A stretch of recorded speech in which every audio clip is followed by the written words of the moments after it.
All right, in this video, we want to talk to you guys about pedal settings and adjustments. There's many different things that you can do depending on the type of pedal you have, but we're going to kind of cover a bunch of stuff that we do on our pedals, and I hope it helps you when you're kind of setting up your pedal. Sean, why don't you start? What do you do when setting up your pedal? Well, when I'm setting up my pedals, I first like to make sure that the beaters are a good distance away from the head. I like to go, like, I'm not good at eyeballing it, maybe 5 or 6 inches away, possibly 7. I don't like it to be too far back, otherwise I feel like I'm really working for each hit, and then it'll also come and smack my foot, which is always just kind of a buzzkill when you're just playing and it's feeling really good and suddenly your foot is really, really hurting because it just got slammed. I also don't like it too close because you don't get any power no matter how hard you're hitting it, and you're actually working harder to try to get more volume, which is never going to happen because it's too close. So I like to have the beater a good 5, 6, 7 inches, depending on how it's tuned, depending on how the spring tension is on the pedal as well. So that's one major thing for me. Mm-hmm. So Dave, what about you? How far away from the head do you like to keep the beater? Well, now that I'm looking at both you guys' pedals, we're all pretty similar. And you look a little bit closer, by the way, than ours. It looks like it, yeah. I mean, I like to have it at an angle that I get the most power from. I play heels up quite a bit, and I play rock that just needs power, so I don't like to have it too close. And like Sean was saying before, if it's too far back, it does hit your shin or the top of your foot here, and it's a real buzzkill. So I like to have it about 5 or so inches and at a good angle. Obviously, you want to make sure that these two are at the same height. Yeah. Same distance for me. So. Yeah, so going on, I know some of you guys might be wondering, how do you actually adjust how far away the bass drum beater is from the head? And normally, on this pedal, I know there's an adjustment right here. All right, and this, if I unscrew this, I'm able to adjust the distance of the beater to the drum head. Okay, so the next thing we're going to talk about is spring tension. Sean, what do you do for spring tension on your pedals? Personally, I don't like them too loose. I know some guys like it really loose, and you can really kind of feel each hit, but it rebounds a little bit too slow for my liking. I like to be able to do quick singles and quick doubles with my feet, and so I generally will maybe tension at maybe 75 to 80%, and lately I've actually been experimenting with actually full tension just to see what kind of rebound I can get out of that. It's a little bit more work, and I tire out a lot faster, but yeah, I'm just kind of seeing where that is right now. And I mean, you should always feel free to kind of experiment, and if you don't feel like you're getting what you want out of your pedals, play around with the adjustments. That's what they're there for. Mm-hmm. So yeah, 75 to 80%, so just a little bit of screw thread showing at the bottom, maybe like 0.5 centimeter to 1 centimeter. Yeah, and that's kind of what I have too. Like when I first get a pedal, I'll leave it kind of where it is, and we were talking about this before, and we'll talk about it more. But as far as me, when I first get a pedal, I'll just leave it how I got it, which is usually at around a mid-tension. And then as the pedal starts to wear, as the spring wears, I'll slowly tighten it up more and more because it starts feeling a little bit different. Now eventually, like my Iron Cobra pedals are cranked right to the max. What about you, Dave? Well, with my spring tension, I usually leave it standard. When I buy the pedal, I leave it stock, and I play to what's comfortable. If it does feel weird, I tighten it or loosen it. But the biggest thing that, for all you new double bass drummers out there, the biggest thing to remember is that when you are feeling like things are just not working, or you think that one of them is tighter than the other one, sometimes it is the case, but a lot of the times it's just because you're not practiced enough. And I had that problem a lot. I would keep taking my pedal off and thinking, maybe if I tighten it or maybe if I loosen it. But it really came down to I just wasn't really up to speed, or I wasn't really actually developed enough in my double bass. So if you keep thinking that your pedals are uneven and you keep having to go and adjust them, maybe you should just take some time and practice a bit more, because I find that a lot of times that when I was starting out, I would keep trying to adjust them, and I was spending so much time doing that when really it was just because I wasn't really up to speed. So, Sean, you were saying something before about when you used to you talked to some pro double bass drummers about how they actually adjust their pedals, and you had some interesting insights there. You want to tell us a bit more about that? So here's what the pros have shown me is the magical setting that will get you to 567 beats per minute, 30-second notes. Basically, just leave it as is. I've heard a lot of guys say that they just leave their pedals at the stock settings, stock angles, everything, and they'll play it, and sometimes they'll adjust the spring tension and maybe speed it up or tighten it a little bit so that they get a little bit faster rebound. Yeah. But in general, there's no magic setting. There's only practice, and double kick does not come just like that. It takes a lot of training, and not just practice, but training, because you're training a part of your body to move faster than it naturally does. And so pedal settings aren't going to change that. If you change the settings, your body's going to have to adapt to those settings, and you're still going to have to practice and train. Yeah. You know, it's funny you say that too, because you're talking about spring tension. You said you tighten yours up as yours get loose, as you play more often. But I don't think I've ever changed the spring on this. I mean, maybe once when it broke, but I've had these pedals for about 6 years.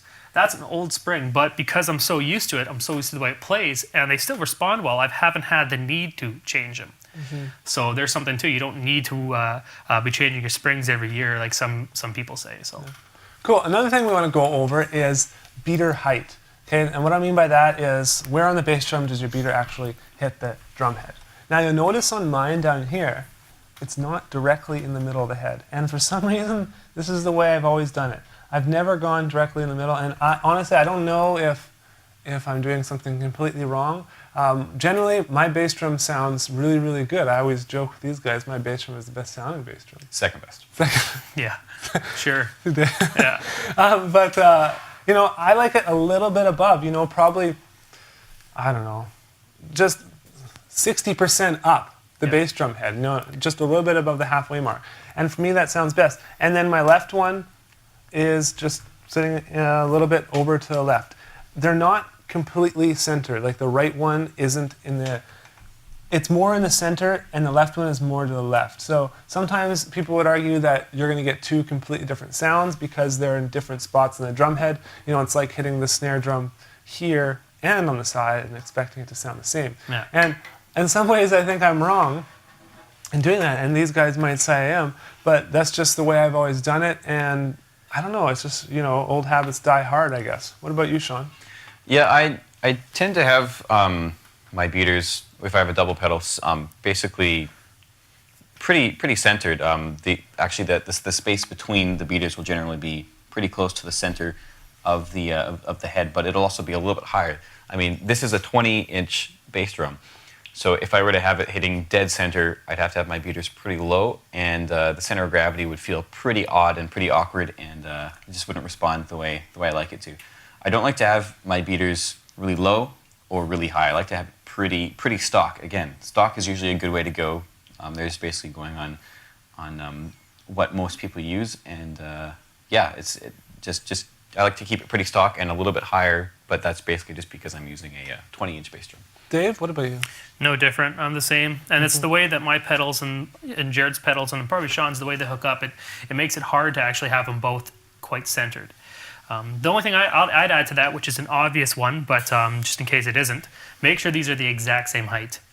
It's not hard to do. It's very easy to set up, but I've seen some pedals that people have them 1 inch higher, 1 inch lower, and just because they're either maybe lazy or they just don't even realize it. But see, that's, maybe I do things differently, but I used to actually put the left beater like maybe 1/4 of an inch lower than the right one. Really? Yeah. Oh, I there don't you know go. why. See? I don't know You why. are an artist.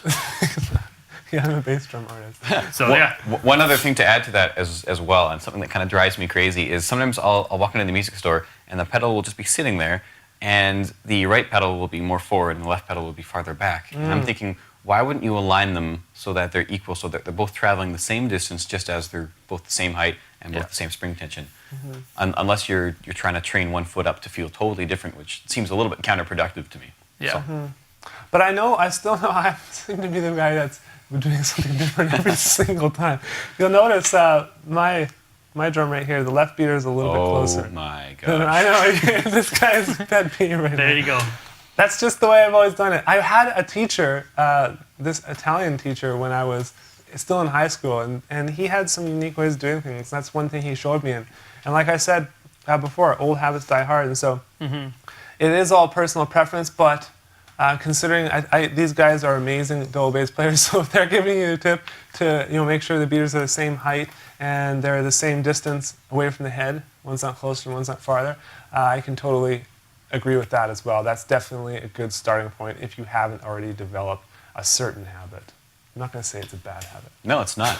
Not necessarily. Not necessarily going to say it's a bad habit. Another thing I want to talk about is something that Dave brought up earlier. He had an interesting test, and that's basically just pull both beaters back the same, and then watch what happens. Dave, can you kind of elaborate a little bit more on what you're talking about?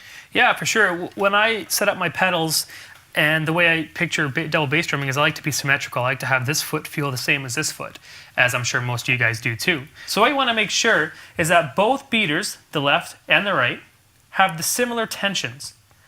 You want to make sure that they're both reacting very similarly, so when you're playing with your left and your right feet, it feels symmetrical.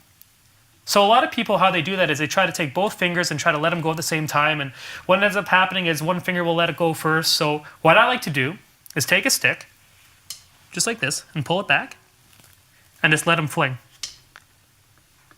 Try that again here. So what you're going to see is my right pedal is going to be bouncing a lot more than my left. And that's just because these pedals are quite old, and I've used this side probably about 70% more than I've used this side, which is going to be natural. It's just what happens with older pedals. However, what's really important is that the first 2 or 3 bounces are even. You're never going to really notice 6 or 7 bounces in when you're playing double bass. It's just not what happens. So as long as the first few bounces on both beaters are symmetrical for the first few bounces, you should be good. So like I say, just take a stick, pull it back,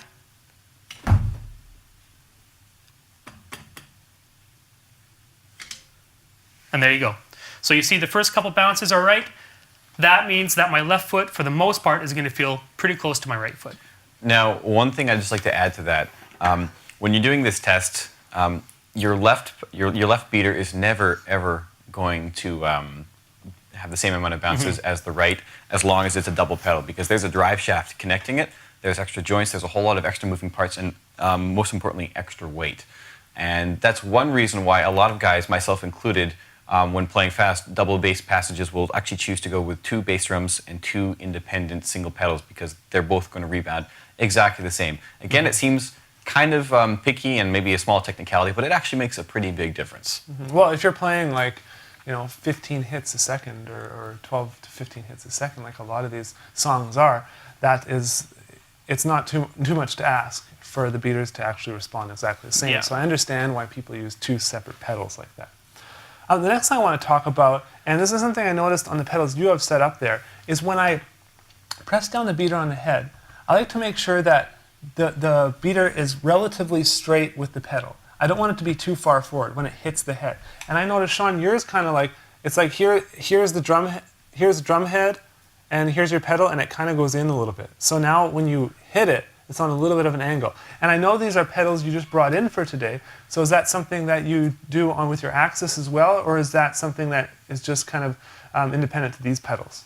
Well, yeah, that's a good observation. And actually, if you'll notice, with this bass drum, the rims are actually, I think, half an inch deeper than a normal bass drum. And so no matter what pedal I set up, unless I were to cut a niche for the pedal to fit in, that's always going to be happening. And now, if I set up my beater angle, my beater distance to accommodate for that, it's not really going to make any difference in the playing. The distances and the mechanism and the action is all the same. That's right, but you would have to compensate for that. I guess Definitely. That's the beauty of a custom kit. Dave, do you have any insights on that? Yeah, well, my one insight, I'm actually looking at your pedal and your skin right now. Not only is the angle and how close it gets to the skin important, but as you can see on Jared's pedal, I'm not sure, he's got direct drive. I'm not sure if you can see it at the angle, but he's got, I'll show you on mine here, he's got something sticking out that comes really close to hitting the head. And a lot of drummers, well, I've seen it happen before, where they'll actually put the pedal too close, and that'll actually tear in and dig a little bit of a hole right into their head. And I've seen a couple of drum heads ruin that way. So make sure that before you start kicking away at your pedal, nothing else is touching the head, because Jared's is pretty close. It's maybe about half a centimeter or about 5 millimeters in, and it's like pretty close. So I mean, if you'd accidentally put it too far forward, or if you didn't set it up right, he can ruin a perfectly good bass drum head like that. Yeah. So. Great. So you guys, I hope you learned something about setting up your pedal and tweaking it to get it feeling just perfect. Take these tips to your kit and let us know what you think of them. I'll see you in the next video.